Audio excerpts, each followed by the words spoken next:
He tested 25 women across Colorado and walked away from every single one. Not because they failed him, because they saw the money first. A ranch worth $500,000, cattle from here to the horizon, and a man so hollowed out by betrayal that he decided the only way to find truth was to hide everything that made him a target. Woman number 26 would be the last. He swore it on the grave of the man he used to be. He just never expected her to be the one woman who could destroy him completely, not with greed, but with goodness. Like this story, and comment your city below. Let's see how far this tale travels. The lawyer slid the papers across the mahogany desk with the kind of practiced smoothness that told Gideon Cross the man had done this particular motion 1,000 times. Outside the Denver office window, the city moved like it always did. Indifferent, loud, already forgetting him before he even stood up to leave. Gideon didn't touch the papers right away. He just looked at them. Dissolution of marriage. Alara Cross née Whitfield, petitioner. Gideon Marcus Cross, respondent. Your signature here, the lawyer said. And here, an initial this page. Gideon picked up the pen. His hand didn't shake. He'd used up all the shaking 3 months earlier, alone in the east wing of the main house, when Alara had said the thing she could never unsay. I never loved the man, Gideon. I loved what the man owned. He signed, initialed, handed back the pen. Thank you, Mr. Cross. He didn't answer. He walked out of the building into the October afternoon, stood on the sidewalk with carriages rattling past and strangers brushing his shoulders, and he thought, I am 41 years old, and I do not know if I have ever been known by another human being. That thought should have broken something in him. Instead, it settled like a stone into still water, heavy, quiet, final. He rode back to the ranch that evening, crossed the Cimarron Valley as the sun went down, watched the sky turn colors that had no business being that beautiful when everything else felt this bleak. The ranch sprawled across 4,000 acres of Colorado frontier. Cattle, horses, 3 hired hands, a foreman named Walt, who'd been there longer than Alara had. Good land, honest land, the kind that didn't lie to your face and smile while it did it. Walt met him at the gate. How'd it go? Done. Walt nodded, took the horse. He was a man who understood that some things didn't need commentary, and Gideon had always appreciated that about him. Inside the house, Gideon sat at the kitchen table with a glass of whiskey he didn't drink, and he tried to reconstruct how a man ends up here. At the beginning of things, he hadn't been wealthy. He'd been the second son of a struggling homesteader, worked every inch of this land with his own hands, borrowed money at terrible rates, nearly lost everything twice before the cattle market shifted and the silver contracts came through. The money had come slowly, then all at once, the way things sometimes do. And the money had changed everything, not him. He was still the same man who mended his own fence posts and ate supper with the ranch hands. But it had changed the world around him, the way strangers stood when he entered a room, the way women smiled, the way everyone listened just a half-second longer than they used to. Alara had been beautiful and sharp-tongued, and he had mistaken sharpness for depth. She'd married him in 1881 when the ranch's value was becoming undeniable, and she'd given him 4 years and a daughter named Clara before the mask slipped enough that he couldn't pretend anymore he wasn't seeing it. He'd asked her once, quietly, not accusatory, just genuinely wanting to understand, if she'd ever wanted him, the particular him, the one with the work-roughened hands and the bad habit of forgetting to take his boots off before supper. She'd laughed. Not cruelly, just honestly. That was almost worse. Clara was 6 now, staying at his sister's place in Denver, while Gideon tried to figure out what a divorced man's household looked like. He missed her with a specific physical ache, the way she pronounced words wrong and didn't know it, the way she brought him rocks she found outside like they were treasures worth reporting. She was the only good, clean thing that had come out of the marriage, and he would burn the whole ranch to the ground before he let any of the legal maneuvering touch her. But Clara was safe for now. Clara was not what kept him awake. What kept him awake was simpler and uglier than that. It was a question he couldn't answer. Is there a person alive who would sit across this table and want nothing from me except my company? He didn't know. And not knowing had started to calcify into a belief that the way an open wound, untended, eventually just becomes a scar. Walt found him in the barn 3 days after he returned from Denver. Gideon was repairing a saddle that didn't particularly need repairing, which Walt recognized as the kind of work a man does when he needs to keep his hands occupied so his mind doesn't eat him alive. "You gonna be like this all winter?" Walt asked. "Like what?" "Quiet, mean, avoiding people." "I'm not avoiding people. I'm here talking to you. You're talking at me. That's different." Walt settled against the wall with his arms crossed. He was 60-something, with a face like old leather, and absolutely no patience for self-pity in any form. "What are you going to do?" "About what?" "About the fact that you're 41 years old, you've got more land than you can ride in a day, and you've got nobody." Gideon didn't answer immediately. He kept working the leather. "You know what the problem is?" he finally said. "Tell me." "I can't tell the difference anymore between someone who's genuine and someone who's just performing. Performing interest. Performing care." He set down the awl. "Every woman I've met in this territory in the last 5 years, the moment they find out about the ranch, about the contracts, about any of it, they change. Maybe it's subtle. Maybe it's not. But they change. So don't tell them." Gideon looked up. Walt shrugged. "Don't tell them who you are. Go somewhere nobody knows Gideon Cross. Travel like a regular working man. Meet people as a regular working man. See what happens." "That's deceptive." "It's a test." "Those are the same thing." Walt was quiet for a moment. "Maybe, but so is spending the rest of your life on this ranch talking to cattle because you've decided the whole world is Alara." That landed. Gideon didn't show it, but it landed. He turned the idea over for a week. It was a foolish idea. It was the idea of a man who had been genuinely hurt and was now trying to construct a system around his hurt so it looked like wisdom. He knew that.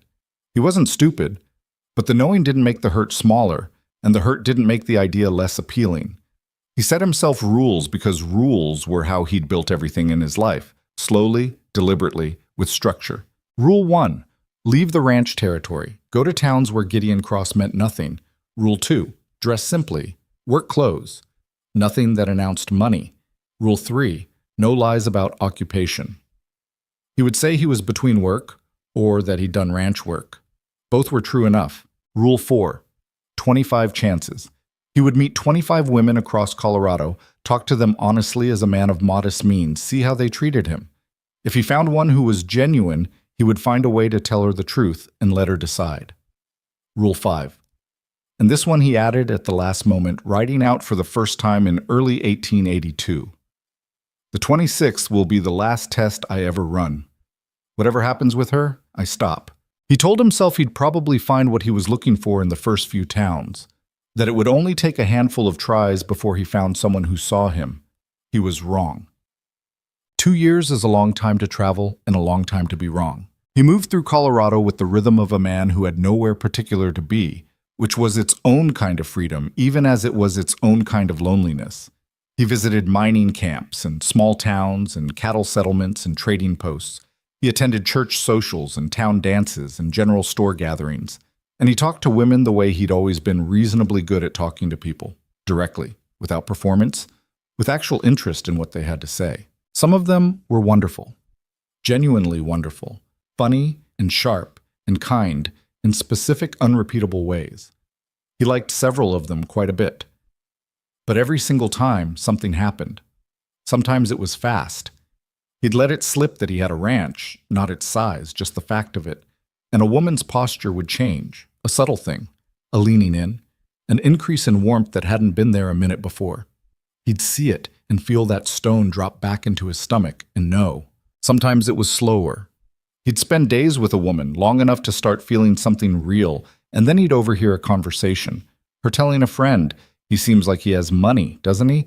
Even if he hides it," and the illusion would crack. Once, memorably, a woman in Leadville had asked him his last name on their third meeting, looked something up in some record or register she had access to through a cousin who worked in county administration, and the next morning showed up with a completely different quality of attention.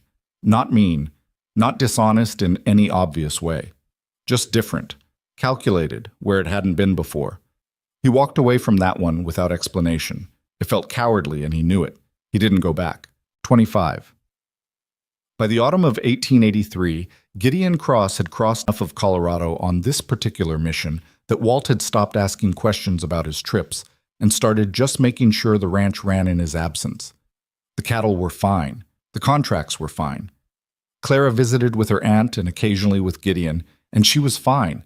Still brought him rocks, still mispronounced things, still the one uncomplicated love in his life. He was in Gunnison when he heard about a mining town 2 days' ride north, small enough that it hadn't gotten a proper name that stuck. People called it Tolliver's Crossing after the family that had first staked a claim there in the 1870s. The mines were slowing down, the way they always eventually did, and the town was trying to figure out what it was going to be next. He'd been ready to go home. He'd done 25. He'd found nothing. Maybe Walt was wrong. Maybe you couldn't test your way to trust. Maybe the whole enterprise had been a fool's errand from the beginning, and the only honest conclusion was that Gideon Cross was the kind of man who would live on a beautiful piece of land and grow old alone, and that was just how things were going to be. He told himself he'd ride north to Tolliver's Crossing because he'd heard the valley was worth seeing in October. That part was a lie he told himself. He was riding north because of Rule 5. One more. The last one. Whatever happened, he would stop. He didn't know what he expected to find. He didn't expect Annika Sorensen. The town was smaller than he'd imagined. 2 streets of any consequence, a general store, a saloon that looked like it was losing the battle against disrepair, a livery, a small schoolhouse at the eastern edge, and a scattering of houses that ranged from reasonable to barely standing. The mines had pulled back from 3 operations to 1, and the one remaining was already running half shifts. Men with nowhere else to go yet stood outside the saloon on Tuesday morning with the particular exhausted posture of people watching their circumstances narrow. Gideon stabled his horse and checked into the town's one boarding house, run by a heavyset woman named Mrs. Brennan, who had opinions about everything and shared them without being asked. "Passing through or staying?" she asked. "Staying a few days? Maybe longer." "Work?" Looking around. She studied him with the frank assessment of a woman who had seen 100 transient men come through and developed reliable instincts about which ones would be trouble. Apparently he passed because she handed him a key and told him supper was at 6, and if he was late, he ate cold. He spent the first afternoon just walking the town. This was his method. You learn more about a place by walking it quietly than by asking questions. He watched who talked to whom, where people gathered, who had the hard look of people grinding through difficult circumstances, and who had found some equilibrium with their situation. It was at the general store that he first heard her name. He was buying tobacco he didn't particularly need. It gave him a reason to linger. When the storekeeper, a nervous little man named Hooper, was explaining to someone why a particular order hadn't come in. "Told her Tuesday, and I meant Tuesday," Hooper was saying. "Miss Sorensen's been asking every day, and every day I've got to explain that the supply wagon runs when it runs, and not when it suits her schedule." "She waiting on medicine?" the other man asked. "Supplies for that brother of hers. She brings him things regular, keeps a list, careful as you please. That girl runs a tighter account than half the businessmen in this territory." Gideon filed the name away without particular intention. He saw her the next morning. She was coming out of the livery as he was going in, and they nearly collided in the doorway. She stepped back quickly, not startled exactly, more like someone who had learned to move through spaces with precision because she couldn't afford not to. She was perhaps 28 or 29, with pale blonde hair pulled back practically, and blue eyes that were doing the fast, efficient work of assessing who was blocking her path and whether it was going to be a problem. "Sorry," Gideon said, stepping aside. "No, I wasn't." She stopped herself from whatever explanation she'd started. "It's fine." She moved past him. He stepped into the livery and talked to the stable hand about nothing in particular for 5 minutes before heading back out. He saw her again at Hooper's store an hour later. This time she was at the counter with a list written on a folded piece of paper. He could see the careful handwriting from across the room, and she was going through it with Hooper item by item with the focused energy of someone who had a specific number in mind and absolutely needed to stay inside it. "This one," she said, pointing. "How much if I take the smaller tin?" 40 cents. She made a note. "And this?" 22. She added something in the margin. Her lips moved slightly, adding numbers. Then she looked up and said, "I need to leave the last 2 items for next week. I'm $3 short." Hooper sighed. Not unkind, but tired. Miss Sorensen, I can put it on tab. You know I don't do that. I know. I'm just saying I could. I'll come back Thursday. She folded the paper. The first 4 items, please. Gideon watched this without meaning to. He wasn't trying to pry. There was just something about the exchange that held his attention. Not pity. Something more like recognition. This was a woman who understood exactly what she had and refused to pretend otherwise.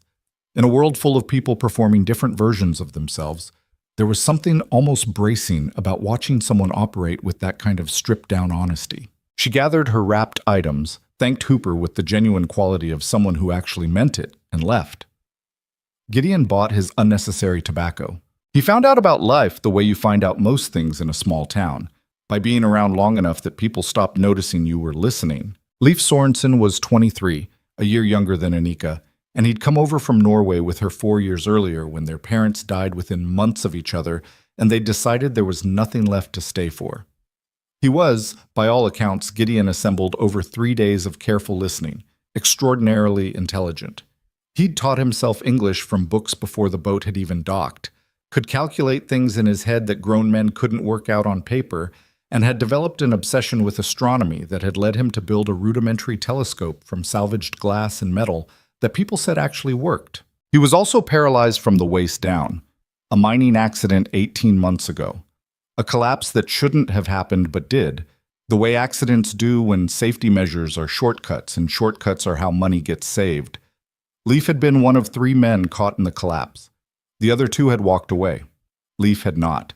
Annika had been doing laundry and seamstress work since then, taking in whatever jobs she could find, managing what medical costs she could afford, and quietly absorbing the ones she couldn't.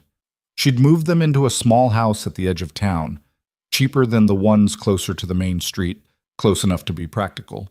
And she organized their life with the same precision she'd applied to Hooper's store counter. Nobody spoke badly of Annika Sorensen. That itself was notable.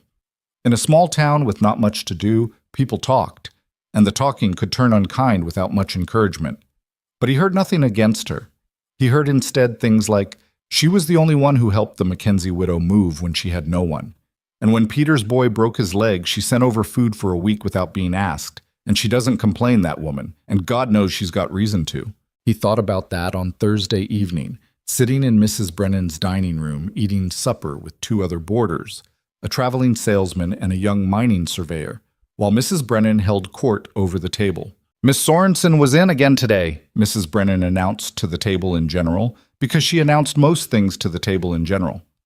Got that brother settled before she came, always does. Man can barely move, but she's got him set up with his books and his star charts before she steps foot outside. She does everything herself? Gideon asked. He tried to make it sound like casual table conversation. Everything. Won't take charity, won't take credit she can't cover, won't ask for more than she needs. Mrs. Brennan shook her head with the particular expression of someone who both admired and was slightly exhausted by a person. Stubborn as good leather, that one. I offered to sit with Leif so she could take a full day off once, just once, and she looked at me like I'd offered to take her arm. Maybe she doesn't trust people with him, the surveyor offered. Maybe, or maybe she's just never learned how to let anyone help. Mrs. Brennan refilled Gideon's coffee without being asked. She's been carrying that weight so long she's forgotten it's heavy. Gideon thought about that for most of the night. He found an excuse to meet Leif before he found an excuse to properly speak to Annika, which in retrospect made a certain sense. Leif was the kind of person who was impossible not to talk to once you were in proximity. Gideon had gone to return a book he'd borrowed from Hooper's limited lending shelf. The store had 8 books total, which in Tolliver's Crossing passed for a library, and he'd found Leif Sorensen sitting in a wheelchair outside the house on a mild October afternoon, studying a sheaf of papers covered in numbers so dense they looked decorative from a distance. Gideon paused. Leif looked up.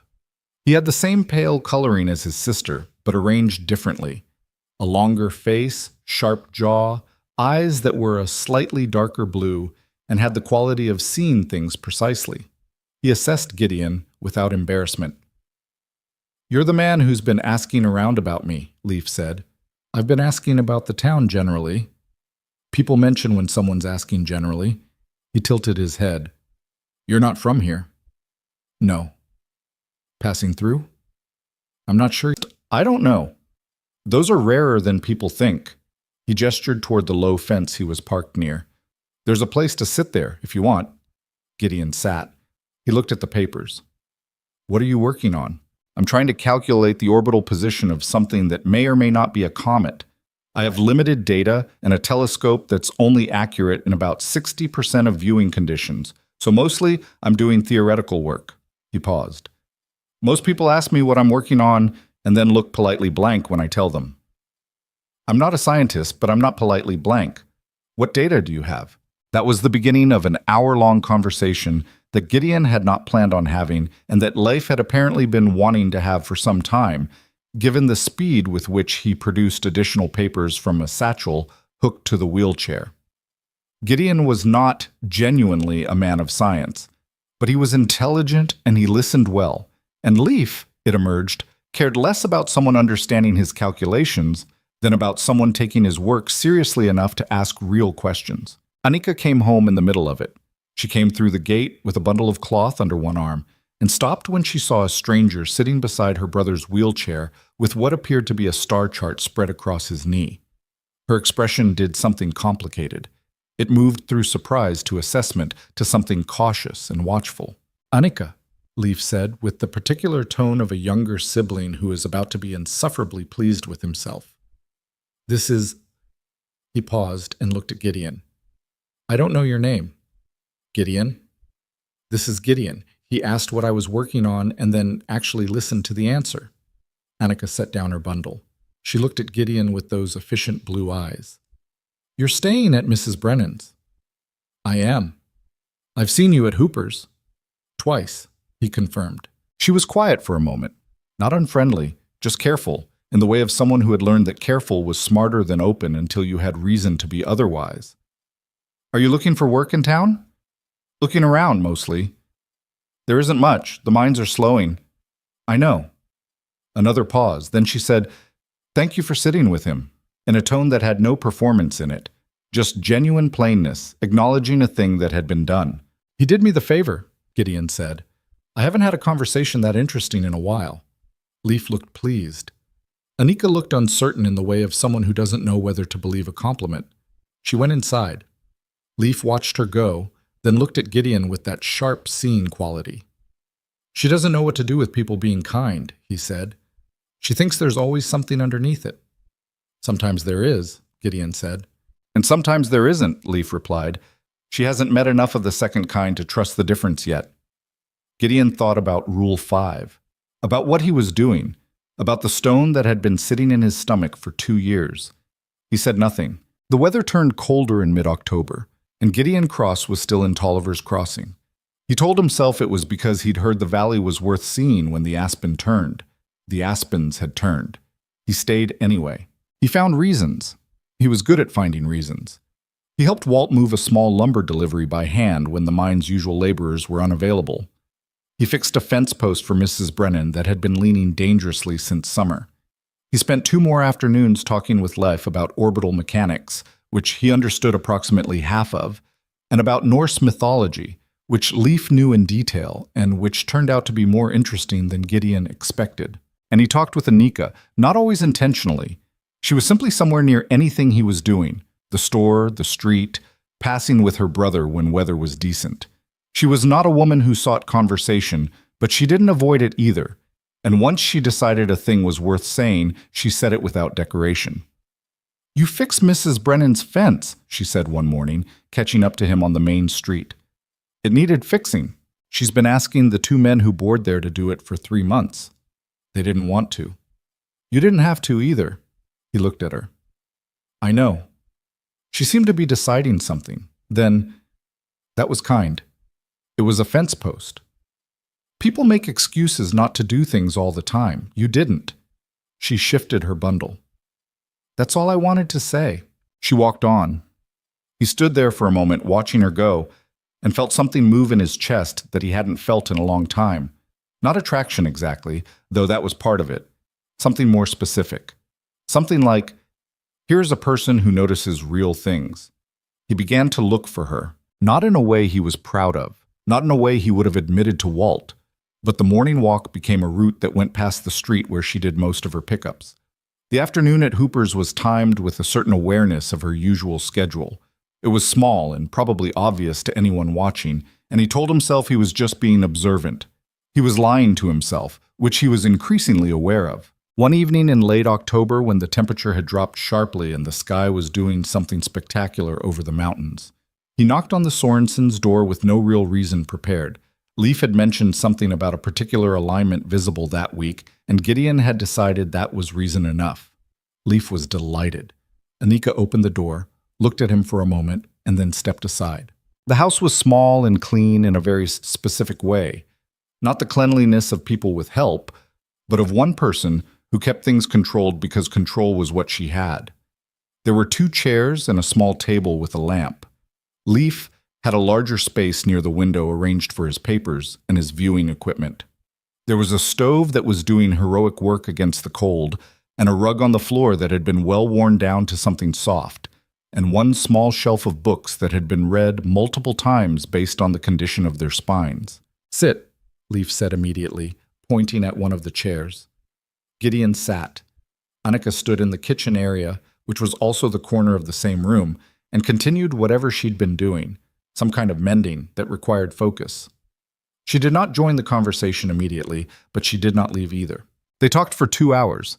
Leif showed him the telescope, a genuinely impressive piece of work, cobbled together from parts that had no business becoming precision equipment, and yet somehow it was. They went outside in the cold, and Leif explained what they were looking at until Gideon could actually see it, the particular thing Leif meant, and that moment of suddenly understanding what had been incomprehensible a minute before. Gideon filed it away as one of the better moments he'd had in recent memory. Annika brought coffee out at some point without being asked. Not as service. She brought a cup for herself too, and settled on the step and looked up at what they were looking at. "Do you see it?" Leif asked her. "I see cold," she said, but there was a lightness in her voice that wasn't there when she talked about practical things. "Show me again." He showed her. She looked through the telescope for a long time. "It's very small," she finally said. "It's actually enormous. We're the small ones." She handed the telescope back. "That's not a comforting thought." "I find it comforting," Leif said. "I know you do." She looked up at the sky without the telescope, just looking. "I think I prefer things I can get my arms around." Gideon said, without planning to, "That's not a bad way to be." She looked at him sideways. In the cold and the dark, with the lamplight from the house window making a rough rectangle on the ground nearby, her expression was something he couldn't fully read, but it wasn't closed the way it had been when he first arrived. "You're still here," she said. Not accusatory, just noting. "I am." "Why?" He thought about Rule 5, about honesty, which he claimed to value, about the thing he was hiding, which was enormous, which was in the room with them the way things are in rooms even when nobody names them. He said, "I'm not done finding out what's here." She held his gaze for a moment. Then she looked back at the sky. "It's cold," she said. "Come back inside." He did. He stayed until almost 10, which was late for Tolliver's Crossing, and when he walked back to Mrs. Brennan's, he stopped once and looked up at the same patch of sky Leif had shown them, and the feeling in his chest was warm and large, and also complicated by something that kept tugging at his conscience. He was pretending to be someone he wasn't. She was exactly who she appeared to be. He didn't sleep well that night, which was how he knew things had changed. November came, and the cold stopped being atmospheric and became a genuine force, the kind that shortened days and made every task cost slightly more than expected. Firewood became a calculation. Every journey outside required planning. The town pulled inward the way small towns do in winter, and Gideon found himself spending more time at the Sorensen house without really tracking how that had happened. He'd started chopping wood, not because anyone asked. He'd just noticed one morning when Leif mentioned that the woodpile was lower than Annika had wanted going into winter, that he had available hours and arms that worked, and that this was a solvable problem. He'd arranged it with Leif first, Annika would have refused, and showed up the next morning with the boarding house's hand axe and spent 3 hours working through what the town's lumberyard had available. When Annika came home, she stood in the doorway and looked at the woodpile and then at him, and she said nothing for long enough that it became uncomfortable. You didn't have to do that, she finally said. I know. We would have managed. I know that too. She looked at the wood again. Her jaw was tight in the way of someone trying to hold something in. How much did the lumber cost? It was what I had available to spend. He met her eyes. Don't argue with me about it. I'm not. She stopped, breathed. It's hard for me to accept this kind of thing. I know. You say that a lot. Because it's true a lot. Something passed across her face, not quite amusement, not quite frustration, somewhere in between. Leif likes you, she said. I like Leif. He doesn't like many people. He's patient with them, but it's not the same. There's a difference between tolerating people and finding them interesting, Gideon said. Your brother finds almost nothing uninteresting, which is an unusual quality. He gets it from our father. She looked at the wood again, then back at him. Come inside, there's soup. He did. Over supper, she cooked simply but well, the kind of cooking that comes from long practice and limited ingredients. He watched the two of them together. The way she adjusted things in Leif's space without being asked, without making it a production. The way Leif talked to her like she was the most dependable thing in the world, which she was, and didn't talk around the fact of his condition. The way she sometimes looked at her brother when he wasn't watching, with an expression that contained love and worry and fierce protectiveness all at once. He had not thought, before, that watching a family could feel like looking at something beautiful. He'd grown up in a family, but hadn't thought of it that way. Now he did. Tell me about Norway, he said at some point. Leif brightened. Annika looked surprised that he'd asked. What part? Leif asked. Whatever you want to tell. They told him. Leif told it like a story, with the natural showmanship of a person who'd been isolated enough to have perfected the art of holding a room of two. Annika added details in her quieter way, correcting the occasional exaggeration, adding things Leif glossed over. Their father had been a fisherman who loved mathematics. Their mother had grown her own medicine plants and could identify a person's character by watching them walk. They'd grown up in a house near the water where winter lasted 8 months, and you learned to find warmth where you could. Why Colorado? Gideon asked. A beat of silence. Leif wanted mountains, Annika said. He'd read about the Rockies. And she wanted somewhere new, Leif added quietly, looking at his sister. After everything. Annika didn't elaborate on everything. Gideon didn't ask.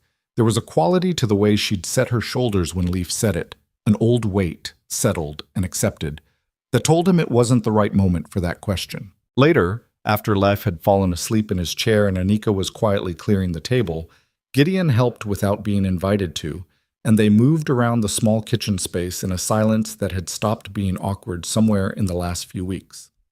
You're a private person, he said. I suppose. I respect that. She looked at him, directly, the way she did when she'd decided something was worth her full attention. Are you? I used to be more open, he said, which was true. I learned to be more careful. What taught you? He thought about Alara, about signed papers on mahogany desks, about the particular humiliation of realizing someone had been next to you for years without ever actually seeing you. Experience, he said. She held his gaze. Me too. There was something in the air then, an acknowledgement of shared damage, the particular understanding of two people who have been careful for so long they recognize it in each other. It wasn't romantic exactly. It was more primary than that. It was two people saying, I see that you've been through something, and you see that I have, and neither of us is going to make the other explain it right now. He said goodnight. She said goodnight. Walking back to Mrs. Brennan's in the cold, under a sky thick with stars that Leif could name and he couldn't, Gideon Cross felt something he hadn't felt in 2 years, maybe longer. He felt the specific terror of beginning to love someone. And walking alongside that terror, unavoidable and getting heavier every day, was the knowledge that he was lying to her. Not with words. He had told her nothing false, but by omission, by sitting in her house eating her soup and chopping her wood, and building this fragile, real thing between them, all while concealing the fact that he was a man with 4,000 acres and more money than she would see in a decade. He was lying to her. He knew it. And he didn't stop. That, in the end, was going to cost him everything. Cost him. December arrived in Tolliver's Crossing the way hard things often do. Gradually, then all at once. The first week was just cold. The second week brought ice on the water troughs and frost that didn't melt until noon. By the third week, the mountains to the north had gone completely white, and the sky had taken on that particular flat gray quality that old-timers recognized as a warning. Gideon had been in town for nearly 2 months. He'd stopped counting days around the 6-week mark, which itself told him something. A man counting days is a man waiting to leave. He wasn't waiting to leave. Mrs. Brennan noticed. She noticed everything, which was the particular privilege and burden of running the only boarding house in a town with nothing else to talk about. She said nothing directly. She was nosy, but not cruel. But she did start setting an extra place at supper on the evenings when Gideon came back later than usual, which were the evenings he'd been at the Sorensen house. And she did it with the particular studied innocence of someone making a point without words. Walt sent a letter that arrived the second week of December. It was short because Walt's letters were always short, and it said, "Ranch is fine. Clara asked about you. When are you coming back?" No question mark. Walt didn't use question marks because he didn't think they were necessary when the meaning was already clear. At the bottom, in slightly different ink, like he'd added it later, "Well?" Gideon wrote back, "Soon. Tell Clara I'll bring something." He posted it and walked back toward the main street and passed Annika coming the other direction with Leif's wheelchair on the flat stretch of packed earth that served as their version of a sidewalk, and they stopped and talked for 20 minutes about nothing important. The temperature, a letter she'd gotten from a woman she'd known on the journey over, Leif's recent theory about a particular star cluster. Standing in the cold with their breath fogging, neither of them in any particular hurry to leave. He was not going back soon. He'd known it before he wrote the letter. What he hadn't fully admitted to himself yet was why, precisely, he kept finding reasons to stay. He diagnosed it as caution. He was still watching, still assessing, still running the last test. But that wasn't honest, and somewhere in the part of himself he tried not to listen to, he knew it. The test had stopped mattering weeks ago. Annika Sorensen had not changed based on wealth or the hint of wealth because she had no idea there was wealth to hint at, and more importantly, she wasn't looking for it. She was looking at what was in front of her. She'd been looking at what was in front of her this whole time. The test was over. He'd already decided. What he hadn't decided was what to do about the lie. He'd told himself, back when this started, that if he found someone genuine, he would find a way to tell her the truth and let her decide. That had sounded reasonable in the abstract. It sounded considerably less reasonable when he was standing in a small house eating soup and watching a woman he'd grown to genuinely love look at him with something cautious beginning to soften into something else. And he knew that the moment he said, "I own 4,000 acres, and I've been testing you for 2 months," whatever was softening would stop. He knew this because he knew her. She would not rage. She wasn't built for rage. She would go very still. And then she would close, the way she'd been closed before he arrived, and this time she would have a real reason for it. So he didn't tell her. He kept not telling her. And the lie, which had been a lie of omission from the start, grew roots. It wasn't that he was comfortable with it. He wasn't. Some evenings, walking back to Mrs. Brennan's, he'd have the specific sick feeling of a man doing something he knows is wrong and doing it anyway because stopping feels worse. He'd argue with himself. "You're not lying, you're just not volunteering information. Everyone does that, she hasn't asked directly." And the arguments held just long enough to get him through the night, and then fell apart in the morning. Leif knew something. Gideon wasn't certain how much, but Leif had that quality of very intelligent people who see more than they let on, and make decisions about when to use what they see. He never asked about Gideon's finances or his past in any direct way. But one afternoon when Annika was out and they were talking about a book Leif had finished, about a letter from a Norwegian scientist Leif had somehow managed to correspond with, Leif said, without preamble or obvious connection to anything they'd been discussing, "She's been lied to before." Gideon looked at him. "The man back home," Leif said, "in Norway. He told her things about himself that weren't true for long enough that she believed them, and then when it became impossible to believe anymore, she had already—" He stopped, picked up a pencil and turned it in his fingers.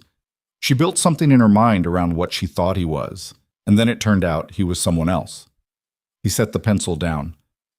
It took her a long time to trust her own judgment after that. That's why she's careful. That's why everything goes through that checklist she runs in her head before she lets anyone. Gideon said nothing. He felt the weight of what he was being told and what he was being warned against and what he had not done and needed to do. She's starting to trust you, Leif said. I can tell because she argues with you. She doesn't argue with people she doesn't trust. She just agrees and moves on. She argued with me about the wood. Yes. Leif looked at him with those precise blue eyes. That's good. That means something. I thought you should know. He knew. That was the thing. He knew everything Leif was telling him, and he already had the necessary information, and the thing stopping him was not complexity, but cowardice, which was worse, because cowardice knows what it is. Christmas came to Tolliver's Crossing with minimal fanfare. The saloon put up some pine boughs. Hooper's store sold out of whatever small luxuries he'd ordered and looked apologetic about the gaps on his shelves. There was a gathering at the schoolhouse. Music and food brought together out of the collective effort of people who understood that winter in a small mining town required deliberate warmth or it would just be winter. Gideon went. He wasn't sure he'd been intending to, but Leif had said you should come with the matter-of-fact assurance of a young man who had decided a thing and didn't expect argument. And Annika had said nothing but also hadn't said don't, which he'd learned to read as permission. She wore a dress he hadn't seen before, not new, but different, something she'd kept back. Her hair was down, which was rare. She usually kept it pinned practical. She stood with a group of women near the food table for a while, and then drifted to where Leif had positioned himself near the wall where he could see the whole room, and Gideon found himself next to them because that was where he gravitated now without thinking about it. Someone had a fiddle. The music was rough but real, the kind that doesn't need to be perfect to work, and people moved to it in the particular unselfconscious way of people who have more important things to worry about than whether they look graceful. Do you dance? Leif asked Gideon. Badly. He wants to know if you'll ask Annika, Leif said, dropping the pretense. Annika looked at her brother with an expression that could strip paint. Leif, I'm just clarifying. I'm going to push you into the woodpile. You won't. You love me. Gideon looked at her. She looked back. The tips of her ears had gone pink, which might have been the warmth of the room. Badly is fine, she said. I'm not graceful either. They danced. He was in fact bad at it, and she was not graceful exactly, but she had good timing and didn't make him feel worse about being bad at it, and they found a rhythm that was workable if not elegant. She was not a woman who softened in close proximity. There was no melting, no becoming something easier. She stayed exactly herself, precise and present and alive, and he found that more moving than softening would have been. You're still here, she said, the same words she'd said before, on the cold step with the stars overhead. I'm still here, he agreed. It's been 2 months. I know. She was quiet for a few steps. Then, I don't know what you're looking for, he almost told her. Right there in the middle of the schoolhouse, with the fiddle playing something that was almost a waltz, and Leif watching them from the wall with his arms crossed and the particular expression of a man who has arranged something and is satisfied with himself, Gideon Cross almost said, I was looking for someone real, and I found her. And her name is you, and I need to tell you something I should have said weeks ago. Instead, he said, I think I found it. She looked at him steadily. The color in her face was warmer than the room could entirely explain. Don't say things you don't mean, she said. Not harshly, just directly. I don't. She believed him. He saw her believe him, saw the decision move across her face, the risk being calculated, weighed, and for once accepted. And that moment of her choosing to trust him, given everything she'd told him about what trust had cost her before, was the thing that finally made the full weight of what he was withholding unbearable. But he still didn't say it, because a schoolhouse on Christmas with her brother watching was not the right moment, which was what he told himself, which may or may not have been true. January was harder than December. The cold stopped being something that happened outside and became something the town lived inside of, a constant negotiating. Wood, warmth, money for both. Gideon started quietly supplementing what he gave Hooper for supplies. Not dramatically, not in any way that announced itself, but adding items to what he paid for and arranging through Mrs. Brennan, who was a practical woman and asked no unnecessary questions, to have those items delivered to addresses she understood without him saying them directly. He told himself this wasn't deception. He was helping people he'd come to care about. The money was his to spend. He also told himself the same thing about the original lie, which was how he knew the argument didn't hold. Anika found out about the supplemented supplies in February. He'd been careless, or maybe some part of him had been careless on purpose, wanting the conversation, wanting to be caught and forced to begin the confession. She came to Mrs. Brennan's one evening with her jaw set and knocked on the door like she meant it, and when he answered, she said without preamble, "The flour at Hooper's and the medicine that came for Leif last week. That was you." It wasn't a question. "Yes," he said. Her jaw worked. "I didn't ask for that." "I know." "I don't want—" She stopped herself, regrouped. He could see her working to stay even, which told him how uneven she actually felt. "I'm not a charity case, Gideon." "I know that." "Then why?" "Because I could. Because you needed it, and I had the means, and I wanted to." He held her gaze. "That's all. There's nothing underneath it, no expectation. Everyone has expectations. Not me, not with you." She stared at him. Something in her face was fighting something else in her face, and neither was winning yet. "It makes me feel—" She stopped again. This was rare. She was usually someone who finished her sentences. "It makes it harder to stay clear-headed about you," she finally said. "I know." She made a sound that was halfway between a laugh and frustration.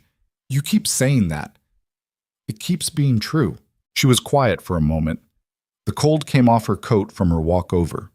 There was a strand of pale hair across her temple that had come loose and she hadn't fixed it. "The means," she said. "You said you had the means. You've been here 2 months with no work that I can see. Where did the means come from?" And there it was. The direct question, the one he didn't have a version of the answer that wasn't the whole truth, and the whole truth was the conversation he hadn't been able to start.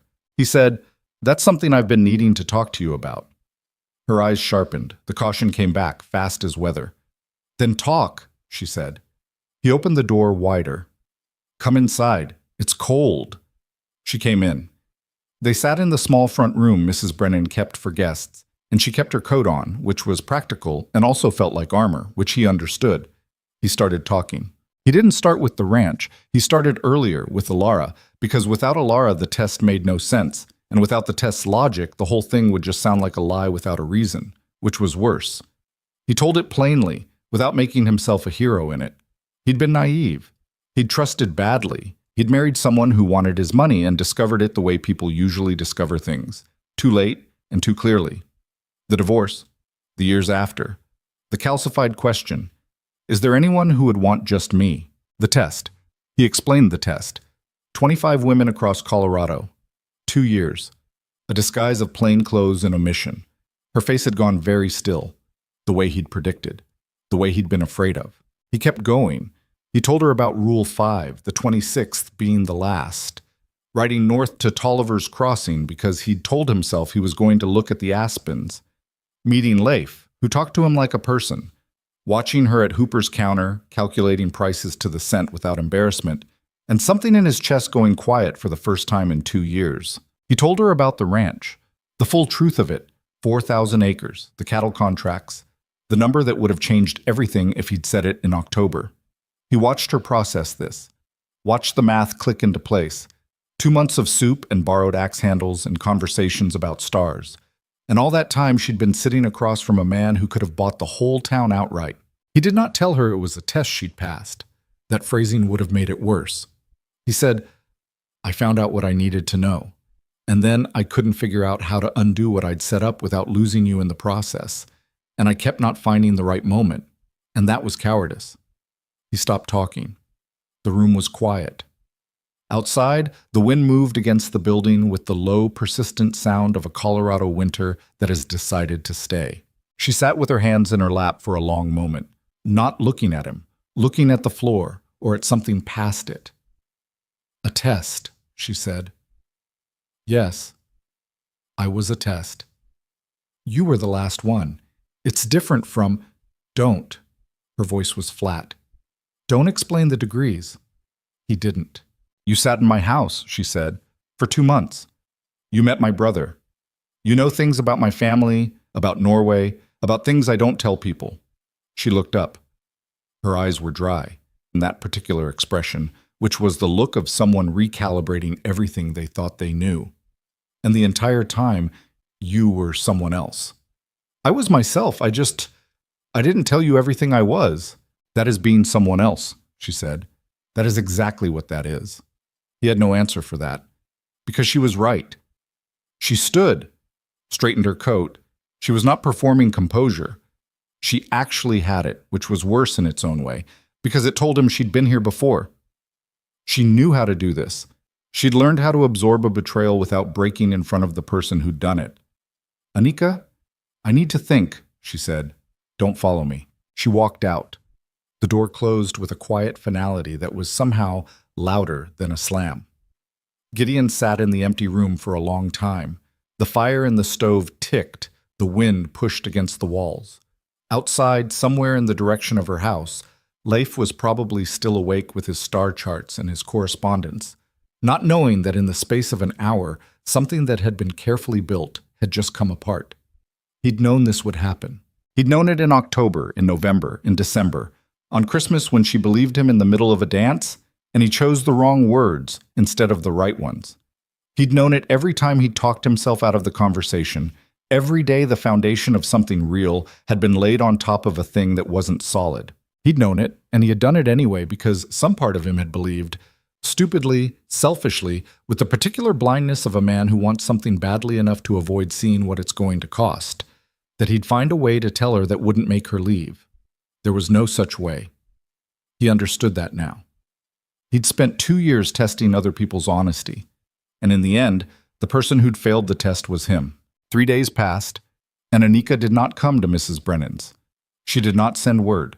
She did not appear at Hooper's during the hours Gideon had learned were hers, and when he passed the house on the second day, not stopping, just passing, telling himself he was taking a different route for no reason, the curtains were drawn the way they'd never been drawn before when Leif was awake. He did not follow her. He'd said he wouldn't, and he meant it, because keeping that one promise felt like the only honest thing left he could offer. Leif sent a note on the 4th day. It arrived with Mrs. Brennan's morning delivery, folded twice and written in his precise, slightly European hand. She's not ready to talk. I am. Come at 2 if you want. Gideon was there at 2. Leif was alone, positioned near the window with his telescope broken down for cleaning, each piece laid out on a cloth with the methodical care of a man who took maintenance seriously. He didn't look up when Gideon came in, just gestured at the chair. She told me, Leif said. I figured. All of it, the test, the ranch, the money. He picked up one of the lens pieces and held it to the light. She cried after. Not in front of me. She went to her room. But I heard it. Gideon said nothing. That landed the way it was meant to. She doesn't cry easily, Leif said. You probably know that. I know. Leif set the lens down. He turned and looked at Gideon with the full weight of his attention, which was considerable. I'm not going to tell you whether she'll forgive you. That's not mine to say. But I'll tell you what she said this morning, because I think you should hear it. He paused. She said the part that hurt most wasn't the money. It was that you watched her. For months you sat there and watched her and made decisions about her. What kind of person she was, whether she was worth trusting, while she was just trying to survive her life. Gideon absorbed that. It was precise. It was accurate. It was exactly the shape of the wound. She's right, he said. I know she is. Leif picked up another piece, turned it in his fingers. What I don't know is whether she's right that there's no way back from it. Do you think there is? Leif was quiet for a moment. I think that depends on what you do next. And I think you already know that. He did. The question was whether knowing was enough to change anything, and that particular question he'd learned didn't have a clean answer. You just had to act and find out. He stayed another hour.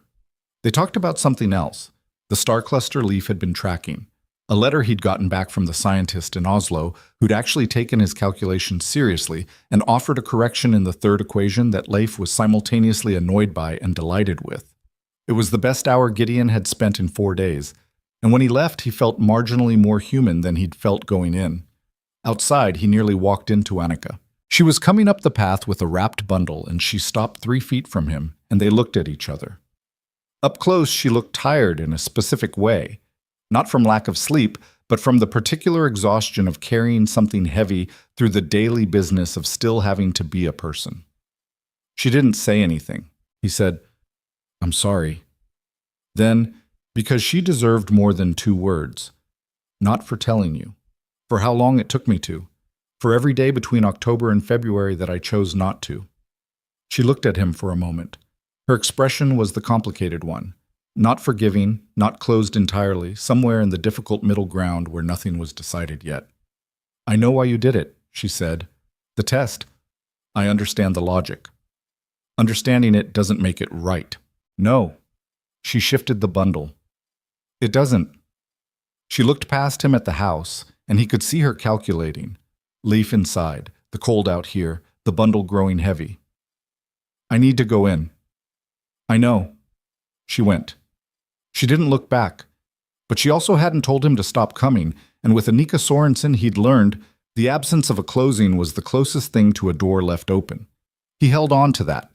It was thin, but it was something. The storm came without much warning. That was the thing about mountain weather in late February.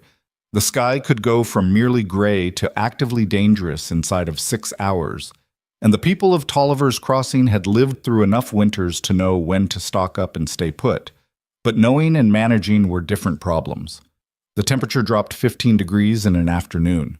The wind shifted north and picked up the particular low howl that meant the mountains were feeding it. And by evening, the snow had started. Not the gentle kind, but the horizontal kind. The kind that finds every gap in every wall and reminds you that a building is, at the end of it, just wood and hope. Gideon was at Mrs. Brennan's when it started. He helped her board the 2 loose shutters on the north side and move the firewood that was stacked outside under the overhang to inside the back room, and then they both looked at the sky and agreed, without saying it directly, that this one was going to be bad. He thought about the Sorensen house. It was at the edge of town, cheaper. She'd chosen it because it was cheaper, which meant more exposure, less shelter from adjacent buildings. The woodpile he'd stocked in November was good, but not unlimited. Leaf couldn't help with anything physical, and Anika, capable as she was still one person. He went to bed and lay awake listening to the storm worsen. By morning, it was a full blizzard, the kind that made the world 20 feet wide. Anything beyond that was white noise and nothing. Mrs. Brennan announced at breakfast that nobody was going anywhere sensible, and that she'd made extra porridge and anyone who argued could find their own breakfast in the snow. Gideon ate. Then he put on every layer he had, borrowed Mrs. Brennan's heaviest coat on top of his own. She handed it over with just a look, no commentary, bless her, and went out into it. The walk to the Sorensen house normally took 8 minutes. It took 35 of them. The wind was the problem. Not just cold, but actively hostile, pushing from directions that changed without warning, and the snow was deep enough in places that he had to feel for solid ground with each step. He kept the line of buildings on his left as long as he could, and then navigated by memory and the occasional landmark visible through gaps in the white. He knocked. Nothing. He knocked louder. The door opened and Anika was there, and one look at her face told him something was wrong before she said a word. "He was sick yesterday," she said, stepping back to let him in. "I thought it was the cold getting in. I put another blanket." She stopped herself, which she did when emotion was getting close to the surface. "His fever is worse this morning." Leaf was in his bed, which was unusual. He was almost always up before anyone, papers everywhere, working before the light was good enough. He was on his back with his eyes open, and his color was wrong. The gray pale of someone whose body was spending everything it had on fighting something internal. Gideon crouched beside the bed. "Leif!" Leif's eyes found him. "You look terrible," Leif said. His voice was thinner than usual, but still precise. "You look worse." "Fair." He breathed carefully, like the breathing itself required some management. "Anika's worried." "Anika's right to be worried." "Don't tell her that." "She's standing 3 feet away."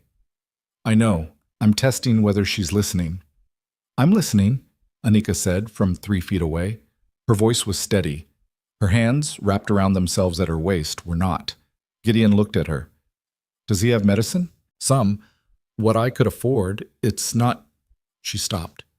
The doctor in Gunnison, Dr. Pierce, he's the closest one with any real training. But with this storm, how long has he had the fever? It started 2 days ago. Small. I thought, she exhaled, I thought it would break.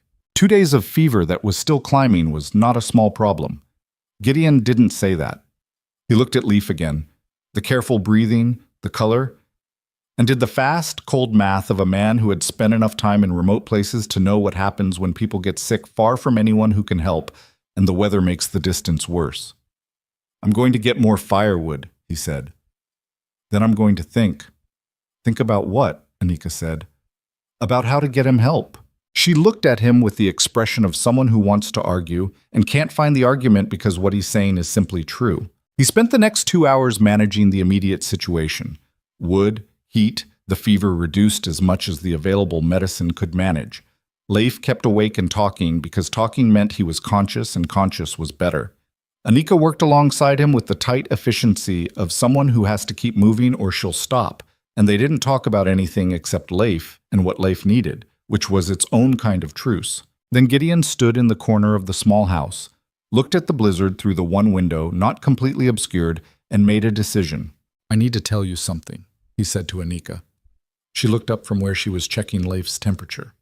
The ranch I told you about, the money. I've been careful about how I spend it out here because I didn't want... He stopped. Old habits.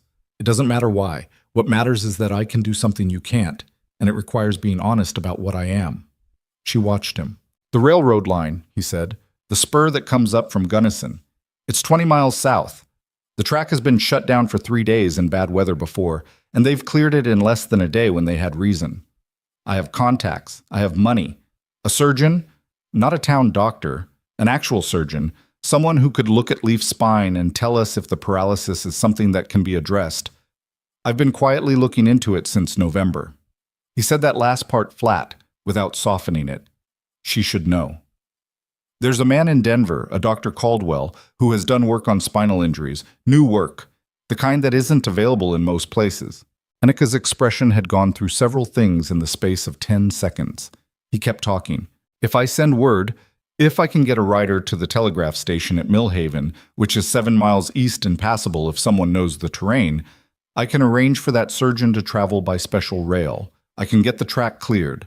I can cover all of it. He looked at her straight. I should have told you about all of this in November. I didn't, and that's on me. And if you want to have that conversation, we can have it later. But right now, Leif has a fever that's been climbing for 2 days, and the nearest trained doctor is 20 miles away in a blizzard.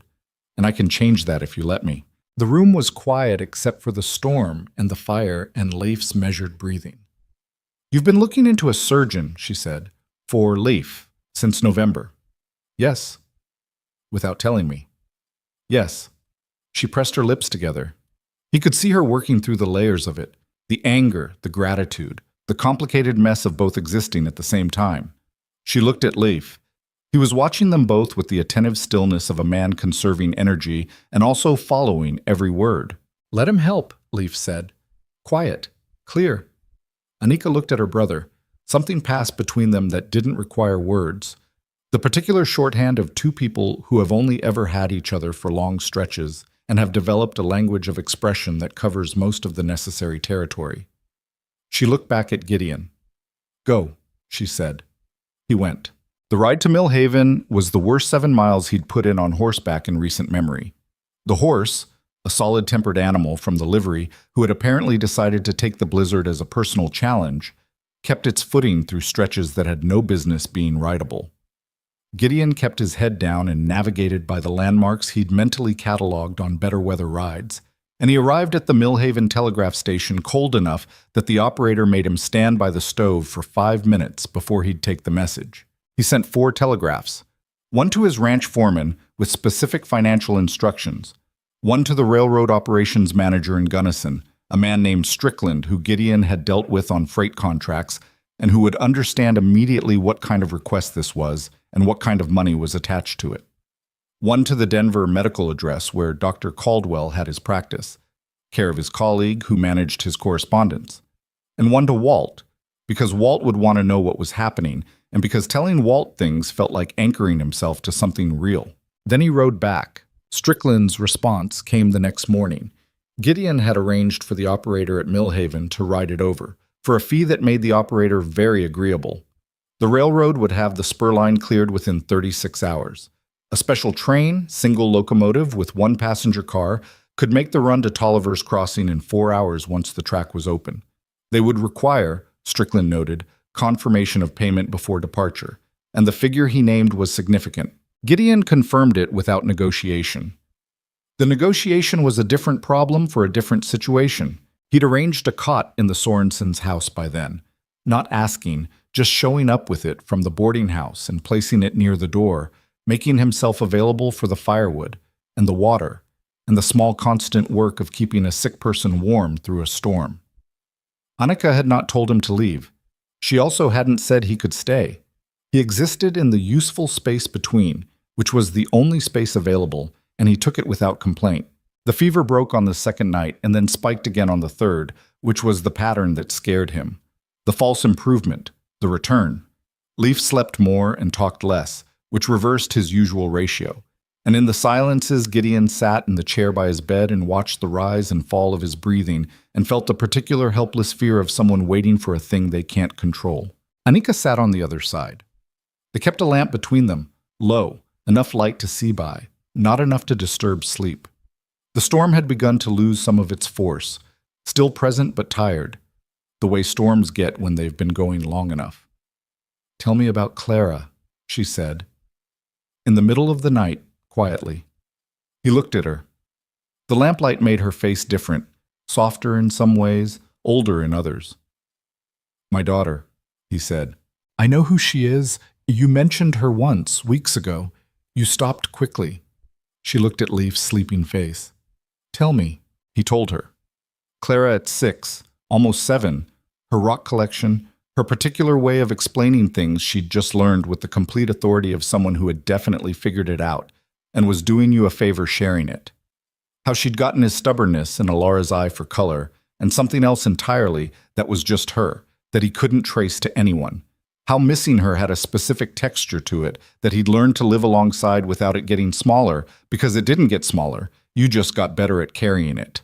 Annika listened in this way she listened to things that mattered, fully, without performing attention, actually there.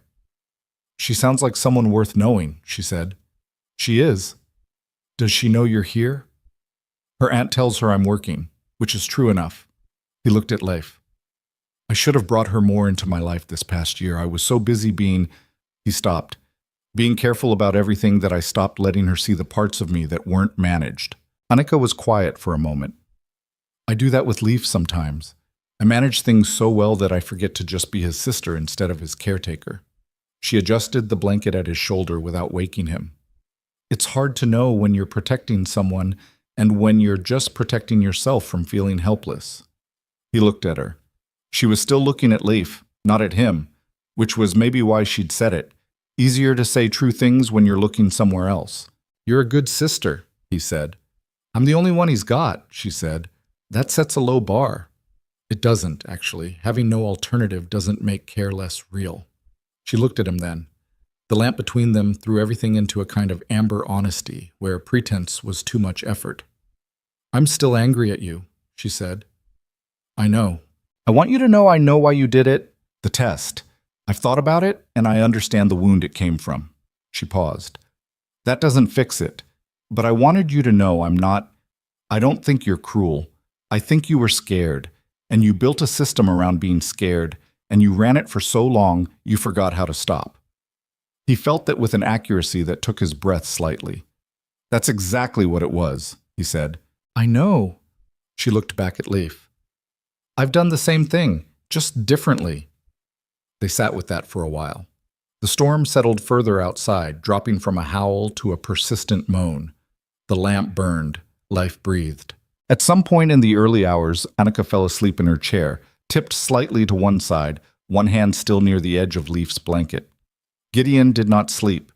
He kept watch on both of them and listened to the storm diminish and thought about the railroad men clearing tracks somewhere in the dark 50 miles south, working through the same weather by lantern light because he'd given them reason to. Money could do that. It could move things. It could shorten distances and clear paths and bring skill to where it was needed. He'd spent 2 years being ashamed of it as a thing that corrupted how people saw him, and there was truth in that. But one, imperfectly held, aimed at keeping a young man with a star chart and an unfinished equation alive long enough to finish it.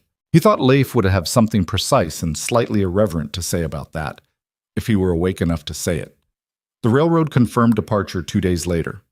Track clear, locomotive ready, Dr. Caldwell on board with his instruments and an assistant, making the journey on a special arrangement that Gideon's money had made possible and Strickland's operations had made real. The train would arrive at the Tolliver's Crossing freight platform by mid-afternoon, Gideon told Anika at breakfast. She was at the stove and she turned and looked at him with an expression he couldn't entirely read. Gratitude and grief and something else. Something that was maybe the particular ache of watching someone do for you, a thing you could not have done for yourself, and not knowing how to hold both the relief and the complicated weight of it. "He's coming," she said. Not a question. "This afternoon." She turned back to the stove. Her shoulders moved once, not a sob, something shorter and more controlled than that. Then she said, "Thank you," and her voice was level. He said, "Don't thank me yet. Let's see what he says." She nodded. She kept cooking. The stove ticked, and the last of the blizzard moved off to the east, and somewhere down the mountain, on a track freshly cleared by railroad crews working through the night, a locomotive was building steam. Leif's fever, by some stubborn determination of his own body, had finally broken that morning and held. He was weak and not entirely present in his usual sharp way, but he was awake. And when Gideon told him quietly that a surgeon was coming on a special train, Leif looked at him for a long moment and said, "You did that." "Yes." "For me?" "Yes." Leif was quiet, then, "I was wondering when you'd stop being careful and do something." Gideon almost laughed.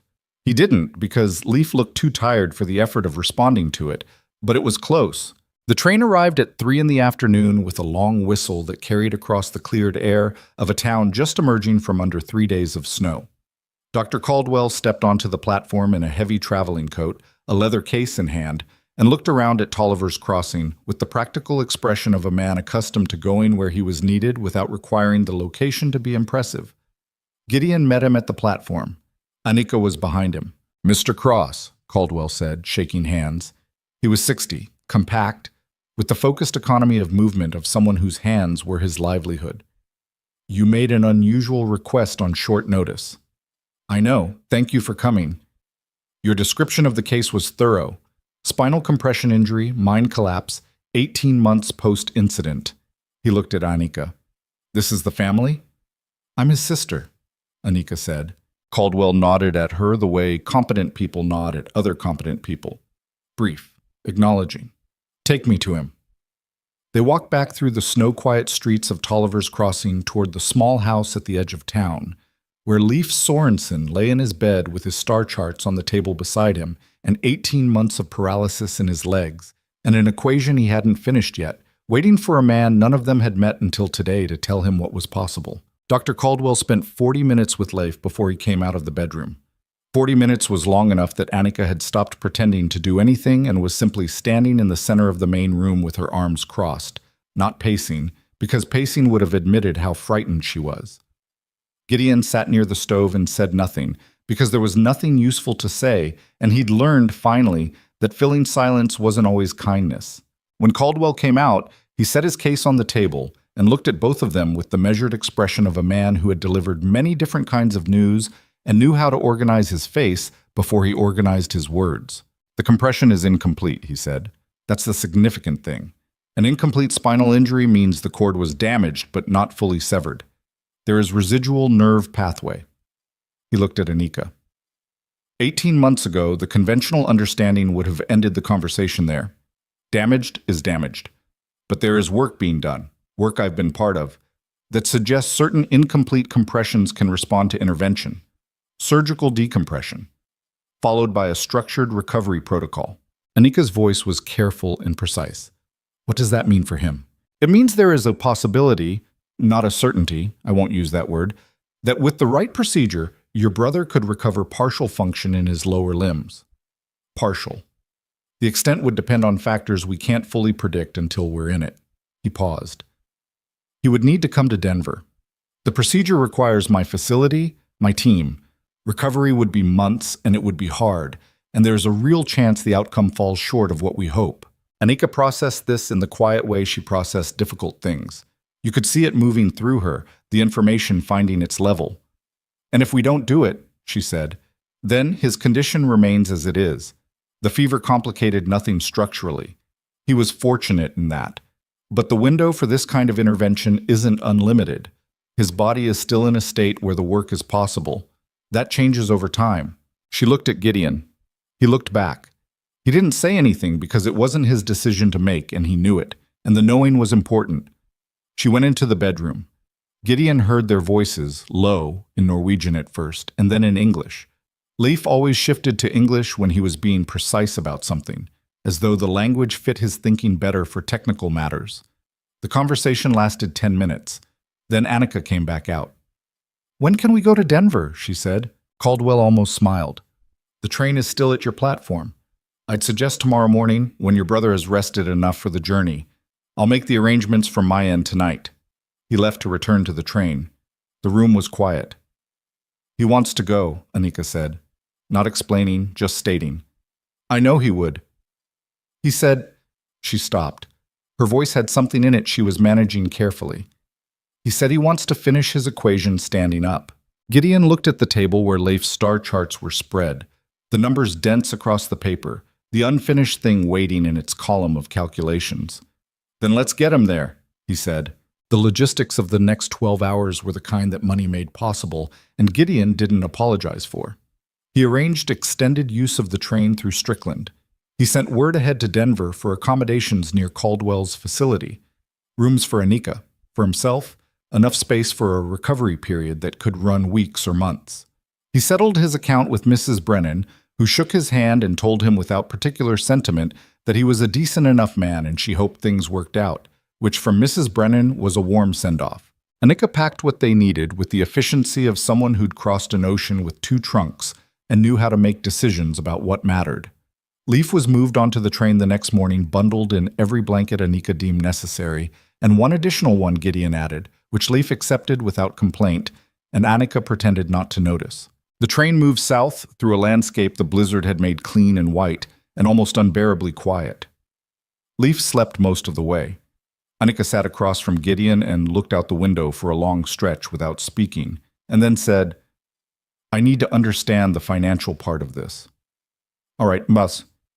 What this costs? I'm not going to let it sit as an open debt that I don't know the shape of." He looked at her steadily. "There's no debt." "Gideon, I mean it. This isn't a loan. This isn't something I'm keeping track of." Her jaw tightened slightly. "You can't just—" "I can," he said, "and I'm going to ask you to let me.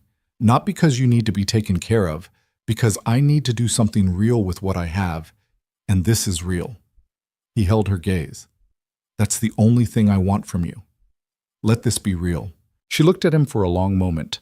Whatever she was calculating behind those blue eyes was more complex than money, and they both knew it. "We'll talk about the rest later," she said. "Yes." She looked back out the window.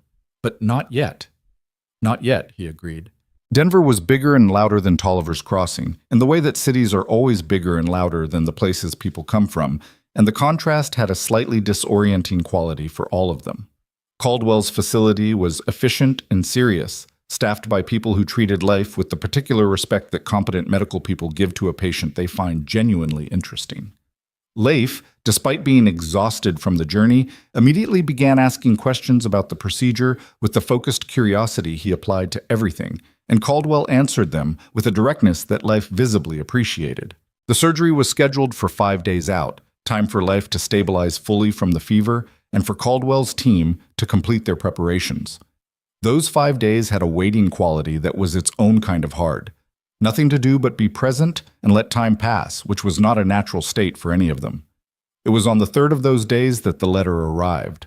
It came to the hotel where Gideon was staying, addressed in a hand he recognized with the immediate physical response that a person has when they see something they'd hoped never to see again. Alara's penmanship, controlled, decorative, the handwriting of someone who'd been taught that presentation was character. He opened it standing in the hotel corridor. It was short. That was Alara's way with things she was confident about. She didn't over-explain what she thought it did. The letter informed him, in the language of someone who had consulted attorneys and believed the consultation had gone well, that she and her current husband, a man named Harlan Voss, were pursuing a formal petition for custody modification regarding Clara. The grounds cited were vague but pointed. Gideon's extended absence from Colorado, his unstable living situation, his failure to maintain suitable domestic arrangements for a child of Clara's age. There was a second item, almost casual, the way Alara made things that were not casual sound casual. She mentioned that Voss had identified certain irregularities in the original land agreements attached to the Cross Ranch. Agreements that, she said, were being reviewed by parties with legal standing to contest the original title claims. He stood in the corridor for about 30 seconds. Then he folded the letter, put it in his coat pocket, and went back downstairs. He needed to think before he talked to anyone, and thinking required walking, so he walked. Denver streets were busy enough that a man moving through them with something working behind his eyes didn't draw attention. He walked for an hour. Harlan Voss was not a name he knew well, but he knew enough. Voss had money from mining interests and political connections that translated into legal leverage, the kind that turned straightforward matters into complicated ones simply by applying enough expensive pressure. Alara had not chosen him accidentally. She'd chosen him the same way she'd chosen everything in her life, with an eye to what the choice could do for her. The custody claim was ugly, but not unwinnable. Gideon's absence from his home territory was real and documentable, and a petition that framed it as neglect would find traction with the right judge. Claire was currently with Gideon's sister, which was stable, but stable and legally protected were different things. The land claim was more sophisticated and therefore more dangerous. He'd need to see the actual argument. There was no irregularity he was aware of in the original titles, but that didn't mean Voss's attorneys couldn't construct one. And constructed legal arguments had a way of becoming real problems when the people making them had enough money to make courts move slowly. He needed his own attorneys. He needed to be in two places at once. He needed to not be in the middle of a medical situation in Denver while also managing a legal situation that was about to need his direct attention. He went back to the hotel and sent a telegram to the firm in Denver he'd used for the cattle contracts. Merritt and Associates, reliable and not cheap. He laid out the situation in the compressed language of a man who'd learned to communicate clearly with lawyers. Custody petition incoming, land title challenge, need representation, need it now. Then he went to find Anika. She was at the facility with Leif, which is where she spent most of her daylight hours. He waited in the small anteroom until she came out for a break, and when she did and saw his face, she stopped. "What happened?" she said. Not a question. He told her. All of it. Alara, Voss, the custody petition, the land claim. He told it plainly, the same way he'd told her about the ranch and the test, without managing her reaction. She deserved to know what was happening around her, and managing her reaction was what people did when they didn't respect someone's ability to handle reality. She listened without interrupting. When he finished, she was quiet for a moment. "Your daughter," she said. "Clara, yes." "How old is she now?" "Almost 7. Annika looked at the wall for a moment. He'd noticed she did this, looked at a fixed point when she was thinking hard, as though eye contact cost something she needed to conserve for the thinking. "Where is she now?" "My sister's house in Denver. She's been there since—" He stopped. "She's actually here. In Denver." Anika looked back at him. "Have you seen her since you came?" He hadn't. He'd been so consumed by Leif and the surgery and the logistics that he hadn't. The realization arrived with an unpleasant thud. 3 days in the same city as his daughter, and he hadn't gone to see her. "No," he said. Anika's expression didn't judge him exactly, but it noted. "Go see her," she said. "Today. Whatever else is happening, go see her today." He went. His sister Margaret's house was in the quieter part of the city, a solid brick building with a yard that Clara had apparently claimed entirely. He found Clara in that yard with a collection of rocks arranged in a pattern he couldn't decode. Her dark hair loose because Margaret had learned, apparently, that arguing about the hair took more energy than it was worth. Clara looked up when he came through the gate. Then she ran at him with the full-body commitment of a 6-year-old who has decided to be somewhere immediately. And he caught her, and she was solid and real and warm and smelled like the outdoors, and he held her longer than she probably expected because he needed to. "You're scratchy," she said, pulling back to assess him. "I haven't shaved." "Why?" "I've been busy." She accepted this. She showed him the rocks. He sat in the cold yard and listened to her explain the system. She'd been sorting them by color, she told him, but then she'd changed to sorting by shape, and now she was trying to figure out if you could sort by both at the same time, which was a problem. "That's a real problem," he said. "Mathematically." She looked pleased that he understood. "Margaret says they're just rocks." "Margaret doesn't appreciate rocks properly." "That's what I said." He stayed for 2 hours.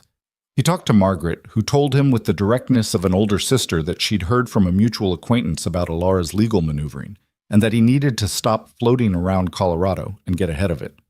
He agreed that he did.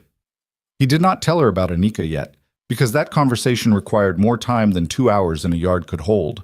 When he left, Clara walked him to the gate and said, in the particular tone of a child who has thought about something and decided to say it directly, "Are you coming back?" "Yes." "When?" "Soon. I promise."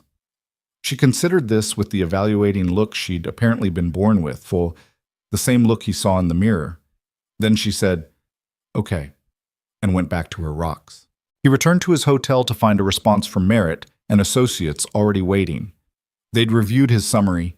They were familiar with Harlan Voss's legal team, and they believed the custody petition had several vulnerable points. The land title claim was less clear. They needed to see the actual documentation Voss was working from before they could assess it. Could Gideon come in tomorrow morning? He could. What happened over the next several days was the collision of 2 separate crises being managed simultaneously, which was exhausting in a specific way. Not dramatic exhaustion, but the grinding kind, where each thing requires full attention and there isn't enough of you to go around. Leaf's surgery happened on schedule. It lasted 4 hours. Caldwell came out afterward with the contained expression of a man who'd done the work and now had to wait for the work to tell them what it had accomplished. The procedure had gone as well as could be expected. The compression had been addressed. The recovery would determine the rest. Annika sat in the waiting room for all 4 hours. Gideon sat with her for most of them, leaving once for 90 minutes to meet with Merritt, who laid out the legal landscape with brisk precision. The custody petition was beatable, but would require Gideon to demonstrate stable domestic circumstances, which his 2 months in Tolliver's Crossing had complicated. The land claim was more serious than he'd hoped. Voss's attorneys had found an obscure procedural gap in one of the original 1878 homestead filings that, while not genuinely damaging to Gideon's title, could be made to look damaging in front of the wrong judge. They needed documentation, and they needed it fast. He went back to the waiting room. He told Anika briefly where things stood. She was quiet for a moment. Then, "What documentation do you need?" "Original survey records from the 1878 filing. My attorney thinks they may have been selectively presented in whatever Voss's team put together. The full records would counter the argument. But they're in the county clerk's office in the original filing district, and getting them quickly requires someone to go in person and know what to ask for." "I can do that," she said. He looked at her. "I spent 2 years doing laundry and seamstress work in a mining town," she said. "I know how to talk to clerks and administrators, and I know how to find documents. Tell me exactly what to look for." "Anika, you don't have to—" "Stop." Her voice was even but firm. "You brought a surgeon across the country on a special train for my brother. Let me do something." She held his gaze. "Tell me what to look for." He told her. She wrote it down in the small notebook she always carried, the same one she'd used for Hooper's store lists. And she went the next morning while Leaf was still in the careful post-surgical hours of rest that Caldwell's team was monitoring closely. She was gone most of the day.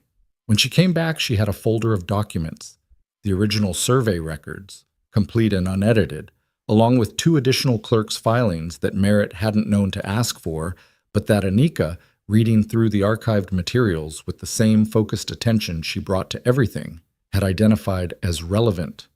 She handed them to Gideon with the practical directness of someone delivering what they said they'd deliver.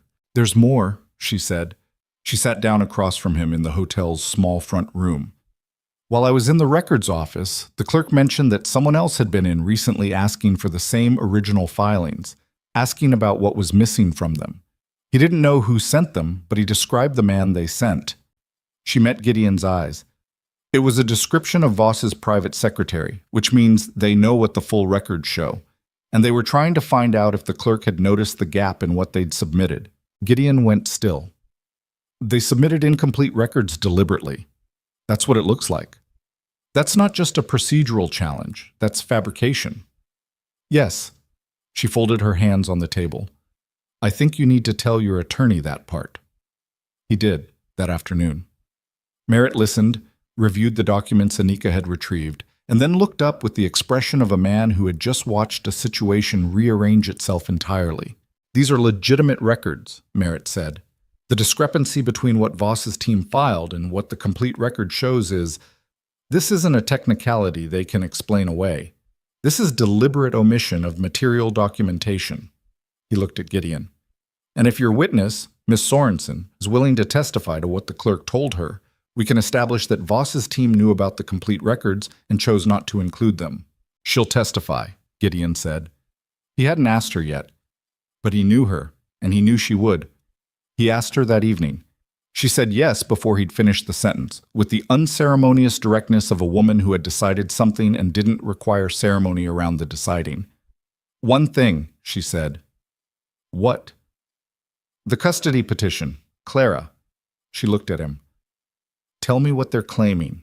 He told her the specifics, the absent father argument, the unstable domestic situation, Voss and Alara's assertion that a child needed a stable two-parent household rather than an arrangement split between Gideon's ranch and his sister's Denver house. Anika listened carefully. Then she said, they're going to make your personal life the argument. They'll say a man who wandered Colorado for 2 months has no business claiming stable parenthood. My attorney thinks we can counter that. You can counter it better with context, she said.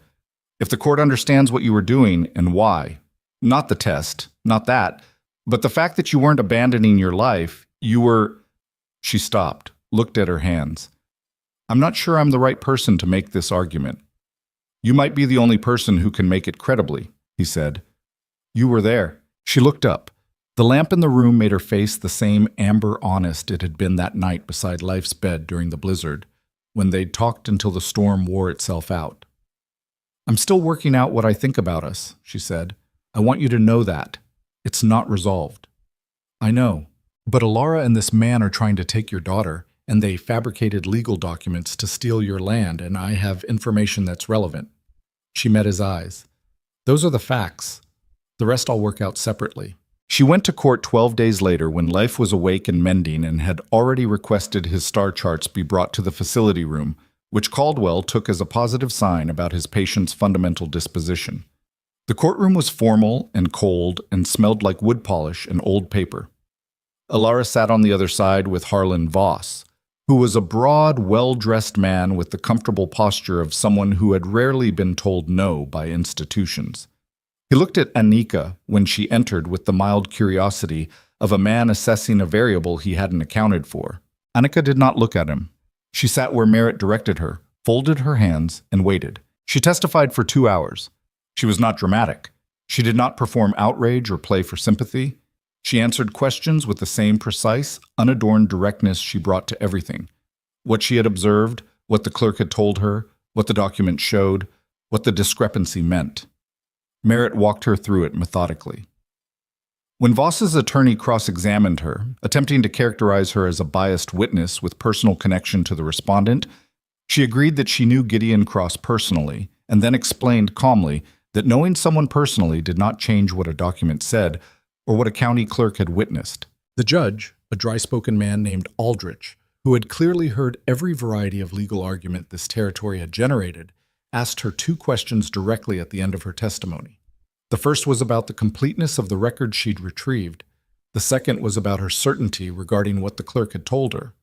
She answered both questions without hesitation. Voss's attorney requested a recess.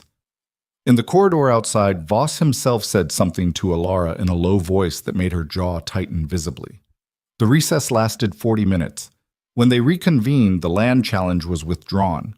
The custody petition took another hearing 3 days later. Merritt presented the case for Gideon's parental stability, the ranch, the consistent financial provision for Clara, the relationship with his sister's household, the absence of any credible evidence of neglect. The petition had never been strong. It had been a pressure tactic, the kind that works when the other side doesn't fight back. Gideon fought back. It was dismissed. Alara left the courthouse without looking at Gideon. Voss left with the careful neutrality of a man recalibrating his assessment of how this particular situation was going to go. In the corridor, Merritt shook Gideon's hand and said the thing had gone as well as it could have, which was attorney language for a win. Gideon found Anika in the corridor, already putting on her coat. "Thank you," he said. "I told the truth," she said. "That's not something you thank people for. That's just what you do." She walked toward the door. He fell into step beside her. Outside, Denver was cold and gray and moving at its usual indifferent pace, and neither of them said anything for a half a block. Then Anika said, "Leif stood up this morning." Gideon stopped walking. "Not for long," she said.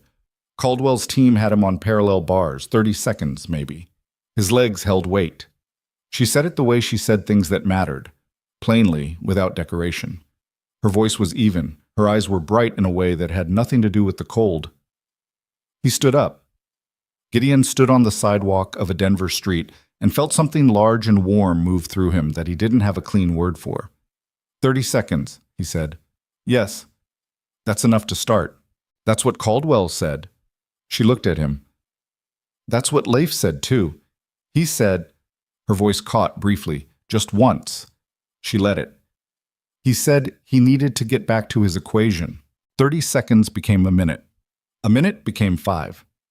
5 became the length of the parallel bars in Caldwell's facility, which was 18 feet, and Leif crossed it for the first time on a Tuesday morning in late March, with Caldwell on one side and his assistant on the other, and Anika standing at the far end, trying very hard to look like someone who was not about to come apart at the seams. He made it.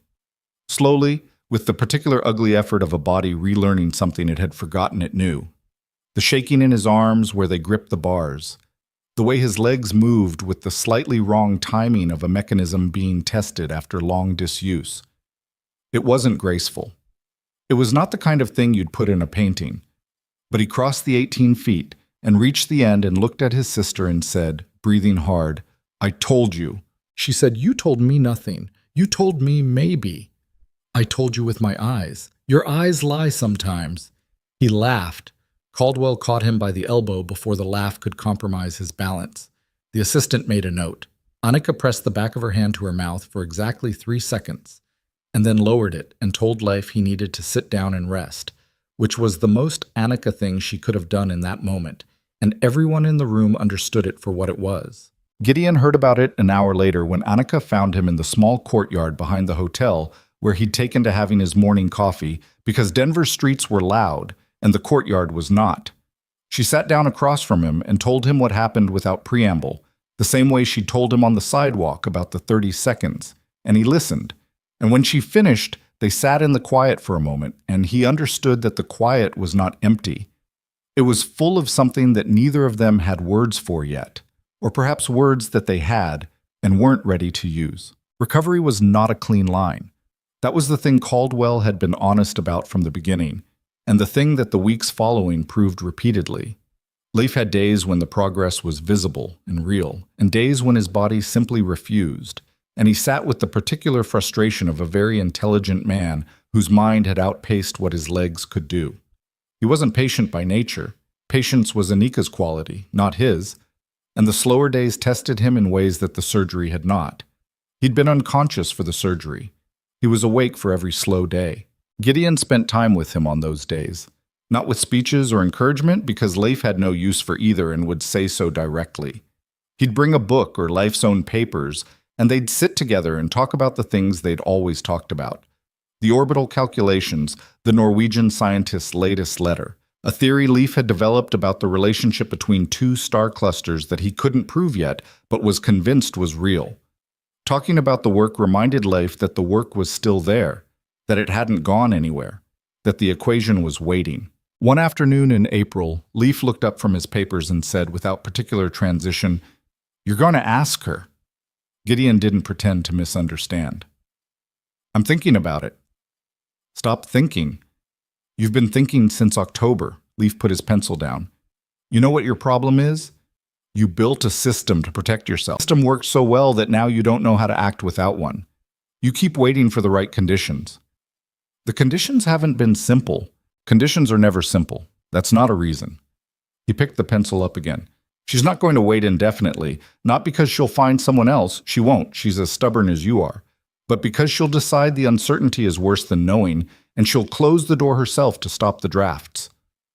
Gideon looked at him. "When did you get wise about this?" "I've always been wise about this. I just didn't have anyone to apply it to before." He turned back to his paper. "Go talk to her, tonight. Don't plan what you're going to say. You'll plan the wrong thing." Gideon went that evening. He found her in the room she'd taken near the facility, a modest room that she'd made look lived in with a few of Leif's star charts pinned above the small desk, and her mending basket in the corner, because Anika Sorensen would find something useful to do with her hands in any circumstances. She opened the door and looked at him, and her expression did the thing it did now. Not entirely closed, not entirely open, somewhere in the careful middle where she'd been living since February. He said, "I'm not going to make a speech." "Good," she said. "Come in." He came in. He sat in the one chair. She sat on the edge of the bed with her hands in her lap, which was what she did when she'd decided to give something her full attention. "I know things aren't resolved between us," he said. "I know I put us here and that the path back, if there is one, has to go through what I did. I'm not asking you to skip that part." He looked at her directly. "But I need you to know that what I want is to be here, with you, not in a managed, careful way. The real thing, with all the difficulty that comes with it." He paused. "I wanted to say that plainly, without talking around it, because I spent enough months not saying things plainly, and I'm not going to do it anymore." She was quiet for a moment. Outside the window, Denver made its usual noise, carriages, voices, the distant sound of a city that didn't slow down for anyone's personal reckoning. "You hurt me," she said. "I want you to understand that I'm not being dramatic when I say it. You sat in my house, and you knew things about yourself that would have changed everything, and you chose not to tell me, and that hurt in a specific way that I'm still carrying." "I know. And at the same time," she said, slower now, choosing the words carefully, "I know that what I felt was real. What I feel, it didn't stop being real because the circumstances were complicated." She looked at her hands. "In Norway, the man I told you about, what he did was different. He invented who he was. You hid part of who you were. I've been trying to work out if that distinction matters or if I'm just making it because I want it to matter." "Does it matter to you?" he said. "Not in principle. To you." She looked up. "Yes," she said. "It matters to me." A pause. "That doesn't mean I'm not still angry. I know." "You're going to have to stop saying that." "I know." He stopped himself. The corner of her mouth moved, not quite a smile, but the shape of one, the promise of one. Something in the room shifted slightly, the way pressure changes before weather clears. "I'm not going to be easy about this," she said. "I don't know how to be easy about things. I worry too much. I hold on too tight. I have opinions about every decision, and I say them out loud. I know." "Gideon, I meant it sincerely that time." She looked at him.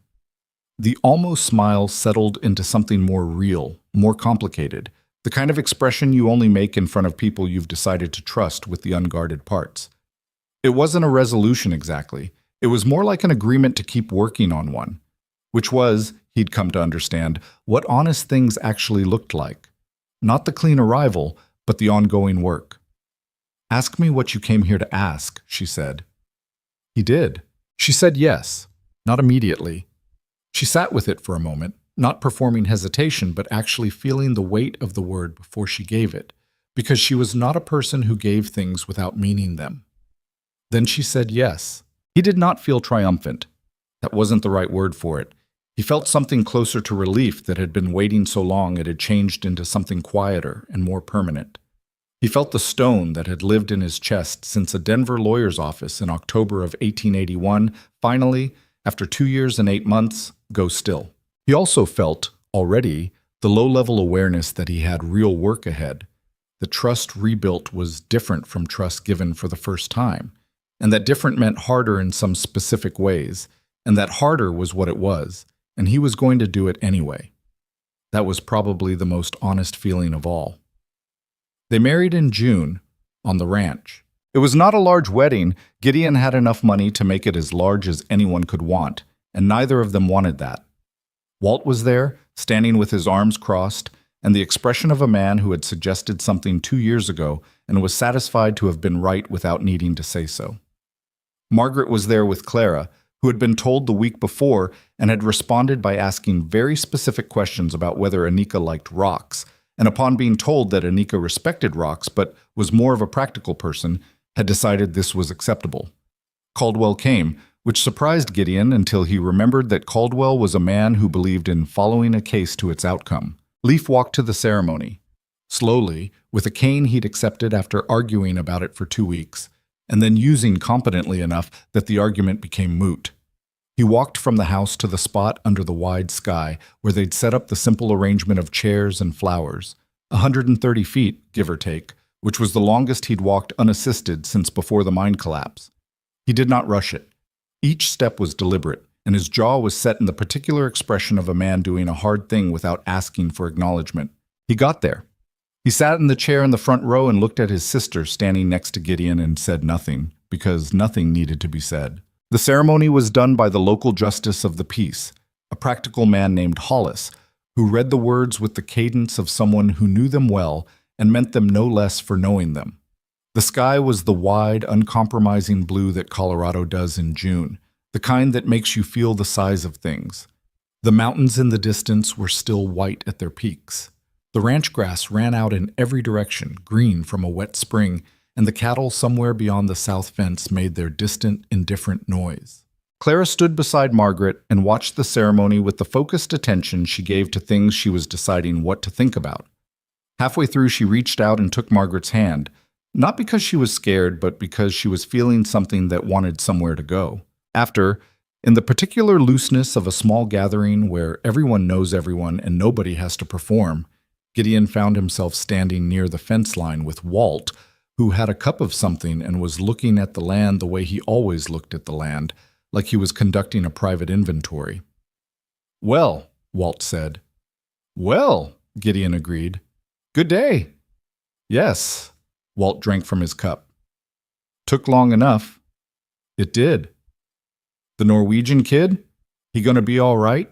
Gideon looked across to where Leif was sitting with Clara, who had apparently decided the rocks on the ranch were superior to Denver rocks and was presenting evidence. Leif was listening with genuine attention, which meant Clara was going to have an adult who took her rock collection seriously, which meant they were going to be fine. "He's going to be all right," Gideon said. Walt nodded, looked at the mountains.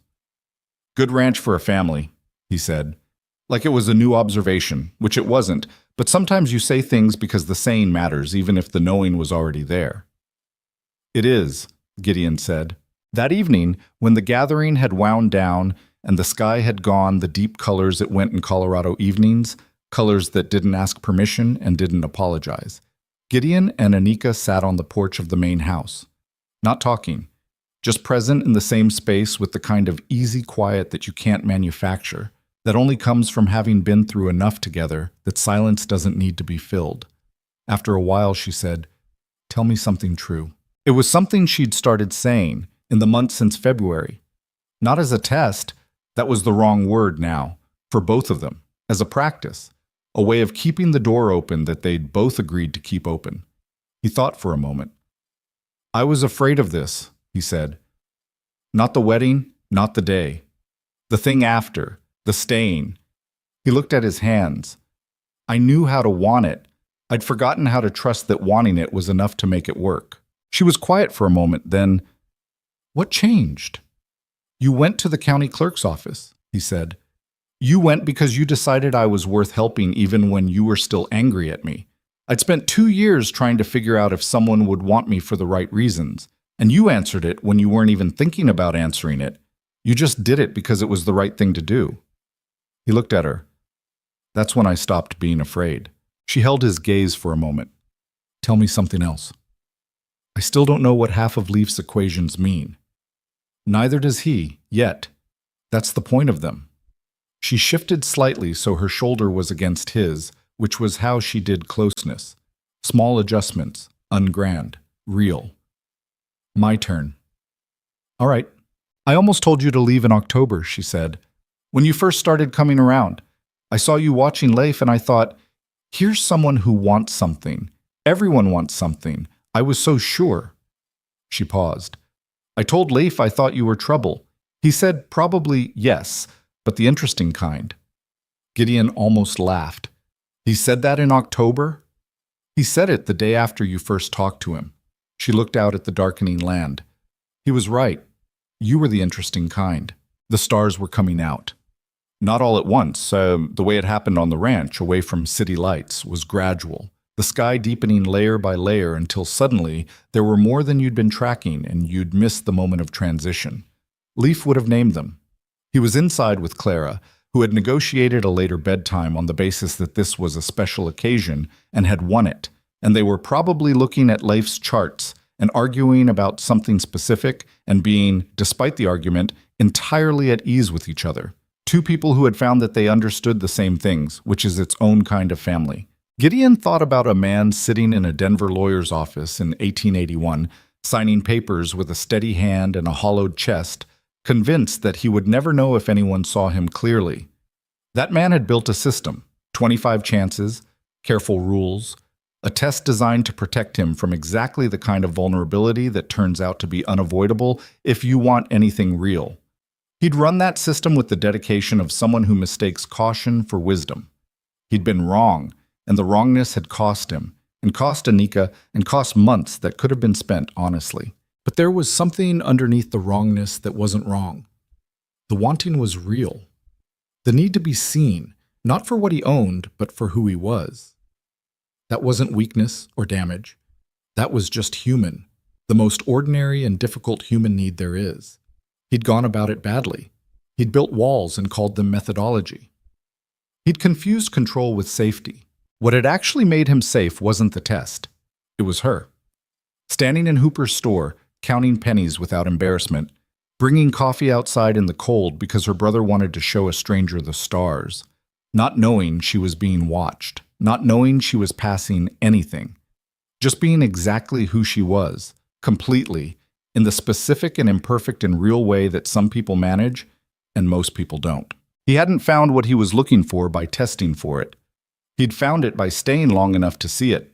That was the thing he'd carry, not as a lesson he could hand to someone else in tidy form.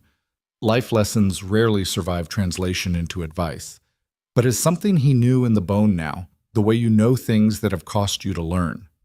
Trust isn't a conclusion you reach after enough evidence. It's a risk you take before the evidence is complete.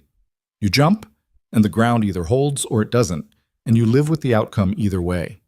The only way to guarantee you never fall is to never move, and a life spent not moving is its own kind of loss. Anika had known this already, in the part of herself she'd protected for years. She'd known it, and she'd been hurt by knowing it, and she'd kept knowing it anyway, because she was the kind of person who looks at what's true and doesn't look away. That was the thing he'd recognized without being able to name it, that October afternoon in Hooper's store. A woman who did not look away from what was real. He'd been right about her. He'd just been wrong about everything else. The night settled fully around them. Somewhere to the north, where the mountains held their permanent white, the dark was vast and complete. The stars Leif had named for both of them on cold evenings filled the sky without asking permission. The ranch was quiet, with the specific, lived-in quiet of a place that has always been a working place and is now also a home. Clara's voice drifted out from inside the house. A question, the particular rising note of it, followed by Leif's lower voice answering at length. Whatever the question was, it had earned a full explanation. Clara would ask questions until she ran out of them, which she never did, and Leif would answer them until he ran out of knowledge, which he hadn't yet and might not. That could go on for years. It probably would. Anika heard it too.